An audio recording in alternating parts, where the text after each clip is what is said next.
So many Americans depend on their Social Security as their primary income, as a big piece of their income.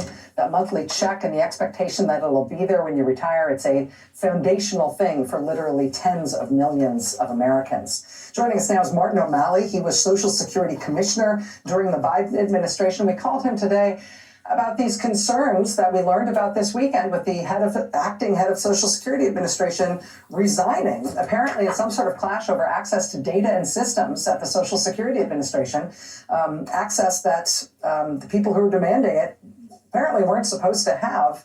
Mr. O'Malley, it's really nice to see you. Thanks for being with us tonight. Good to be with you again, Rachel. Wish it weren't under these circumstances. So how do you want to unpack this? Do you know what the Doge group was trying to access at Social Security that would have caused the administrator to resign? Yeah, I would imagine that they were trying to go after personal identifying information on all of us. I mean, this is an agency that collects a lot of data. Every job we've ever had since our very first job, they keep track of those earnings.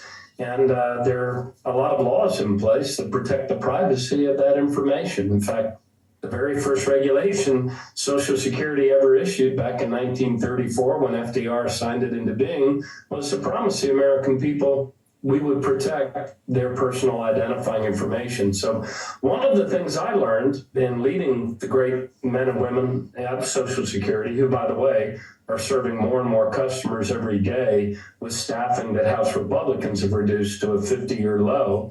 But one of the things I learned about the culture of the place was that the folks there really take very seriously their duty to protect our personal identifying information. So it does not surprise me at all that Michelle King, who I know very well and who I served with, a woman beyond reproach, a career civil servant who loves the agency and believes in the mission, that she would not allow herself to be an accomplice to any violation of the law or the sacred duty that she's been taught her whole life to abide by, which is to protect people's personal identifying information. I mean, that's a fireable offense at the agency.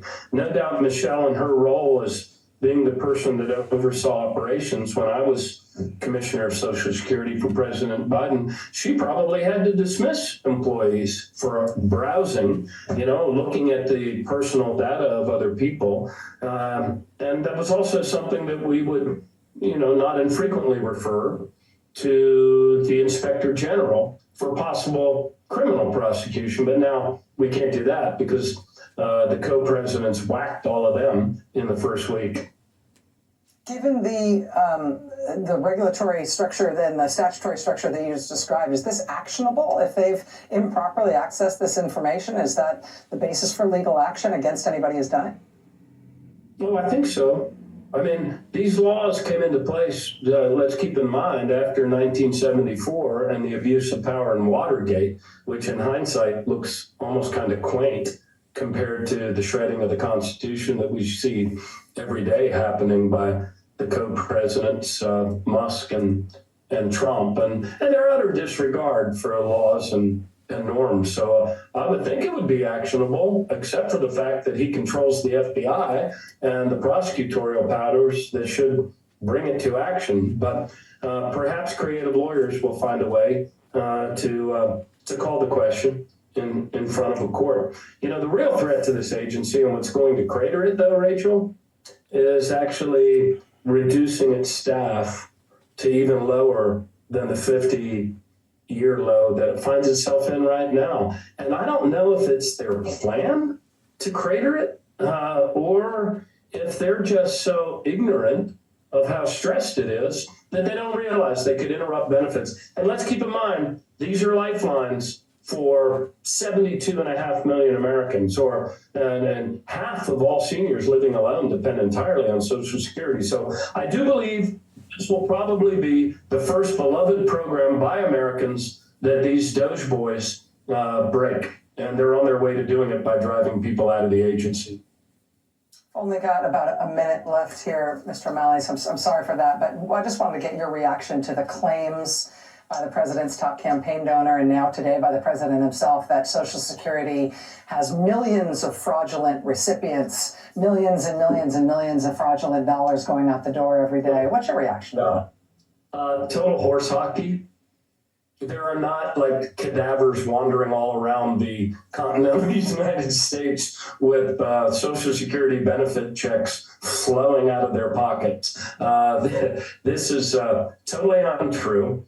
They spew stuff and they throw things because of the nitwit 19-year-olds that don't understand the program or its database or its COBOL technology. And they just spew this stuff. So I say put up or shut up. You know, if you actually have the names of the 1,250-year-old people who are receiving benefits, put them up. They don't have any privacy rights. And so come on, it's total.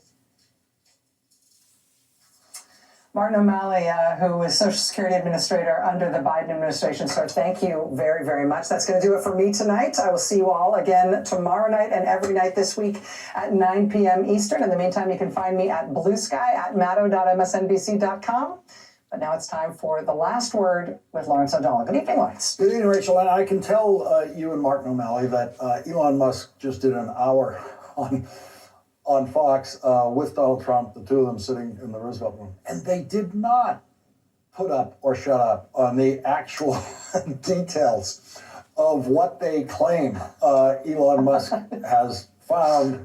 It was just as breathtakingly empty an interview as you could possibly imagine. You couldn't. Actually, it's more empty than that. A complete, utter waste of time. Other than I can report to you authoritatively, they didn't put up or shut up. It's one thing for them to be like the condoms to Gaza lie and the, Politico and New York Times being supported by government funding to write good stories about Democrats and the Reuters lie about Reuters being a mind control agency and like all these other things that they're lying about to try to justify cuts and demolition of agencies that they can't defend with facts. It's another thing to tell Americans, yes, Social Security is a scam. Social Security actually is just it's criminal. You know, it's 150-year-old people and 200. As Governor O'Malley was just saying, there are more than 70 million Americans rely on Social Security right now, and people know that it's not a scam. It's been a third rail in American politics for a good long while and for a good long reason. And I think that this is an error on their part, and I look forward to seeing a blow up in their face. Yeah, and every single person with a job in America of any kind, including the richest people in America, contribute to Social Security in their paychecks, every paycheck they get. Rachel, I wanted to mention something to you about this